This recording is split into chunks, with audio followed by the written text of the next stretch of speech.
വിക്കിപീഡിയയെക്കുറിച്ച് കേൾക്കാത്തവരും ഒരു തവണയെങ്കിലും അത് ഉപയോഗിക്കാത്തവരായി ആരുമുണ്ടാകില്ല. ആ വിക്കിപീഡിയയുടെ സഹസ്ഥാപകനായ ലാറി സാംഗർ ക്രിസ്തുവിശ്വാസത്തിലേക്ക് കടന്നു വന്ന വാർത്തകളാണ് ഇപ്പോൾ സോഷ്യൽ മീഡിയയിലെ ചർച്ചാ വിഷയം. ഫെബ്രുവരി 5 തൻ്റെ ബ്ലോഗ് വഴി ലാറി സാംഗർ തന്നെയാണ് ഈ വാർത്ത പൊതുസമൂഹത്തെ അറിയിച്ചത്. കഴിഞ്ഞ 35 വർഷത്തോളം ഒരു നിരീശ്വരവാദിയായി കഴിയുന്ന ആളായിരുന്നു ലാറി.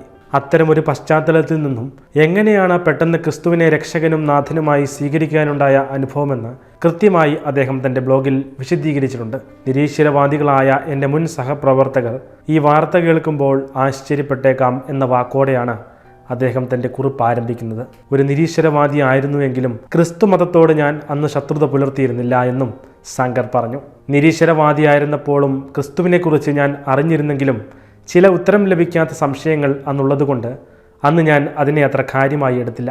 എന്നാൽ എൻ്റെ ജീവിതത്തിൽ നടന്ന പല സംഭവങ്ങളും ദൈവാനുഭവമായിരുന്നു എന്ന് ഞാൻ ഇന്ന് തിരിച്ചറിയുന്നു. ആ ബോധ്യം തനിക്ക് ലഭിച്ചുവെന്നും സാംഗർ ബ്ലോഗിൽ കുറിച്ചു.